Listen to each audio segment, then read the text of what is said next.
Welcome back. You're watching Overdrive and it's time now for us to answer your queries on Autoselector. Bert joins us as always. Bert, our first question comes into us from Nitin Chaturvedi. Nitin writes in saying he wants to buy himself 2 petrol hatchbacks in the B1 and B2 segments. He shortlisted his priorities as the best possible ride quality as well as the rear seat comfort. He plans to use the car for a good number of years, so he wants it to be reliable and offer good after-sales service. Mileage is not a priority for him. In the B1 segment, he shortlisted the Spark, the Wagoner, the Alto K10, and in the B2 segment, his shortlist includes the Toyota Etios Lever, the Punto, and the Sail Yuva. So what would you recommend in both the B1 and the B2 segments? Well, I suggest you spend the additional money and look at the B2 segment where the Lever, the Sail, Yuva, those cars are present, and your best bet in that segment then is the Toyota Etios Lever. It's a fantastic hatchback and has got just the right conditions for you. You want the back seat comfort, well, that's got fantastic back seat comfort and space. It's got great ride quality as well, and of course you got you got a choice of both diesel and petrol engines in that segment. So fuel efficiency, even though you're not very concerned about that, well, you've got the options for it. On the other hand, it's Toyota build quality, so reliability is never going to be an issue. It will be a car that will last you for a long time to come, and of course get you great resale value at the end of the term when you want to sell that car off again. So my suggestion, going for the Etios Lever, you will be very happy with that car. Our next question comes into us from Sanchit Agarwal. He's confused between the Tata Aria and the Renault Duster. He wants to know whether a 2012 model of the Aria is a good option for him. He will be getting this Aria with a host of free accessories like leather seats, company genuine 17 alloy wheels from the company showroom, all of this at a cost of 12.5 lakh rupees. On the other hand, the Renault Duster will cost him 11.15 lakh rupees. So which one should he choose? Also, can we expect a new Aria anytime soon? Aria, Duster. The Tata Aria is a fantastic MUV, but at the end of the day, it is a multi-utility vehicle. It's not an SUV, even though it's got 4-wheel drive options.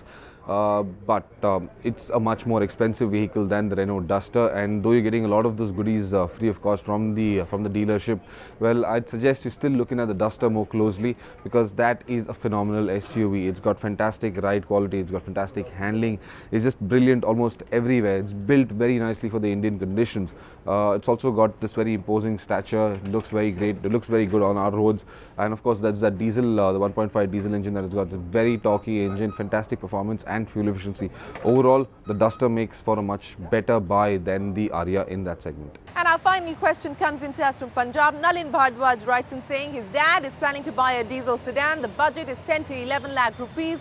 They've shortlisted the Hyundai Verna, the Volkswagen Vento and the Skoda Rapid. They like the Verna, but they've heard it has some handling and ride quality issues. What do you suggest, Bert? Well, what you heard about the handling issues definitely are right on the Verna.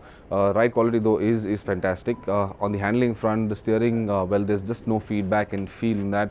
Feels very, very light even at expressway or motorway speeds, and that's a bit of a scary, dodgy issue on the Verna. So we'd suggest if you're going to be driving out of the city, if you're going to be doing, you're driving between cities on the highways, we suggest you looking for some other car like the better option there then is the Skoda Rapid. Great car, great comfort, fantastic handling, fantastic steering, good feel, good precision, and of course it's got the space both in the front and the rear. Passengers are always comfortable inside the Rapid.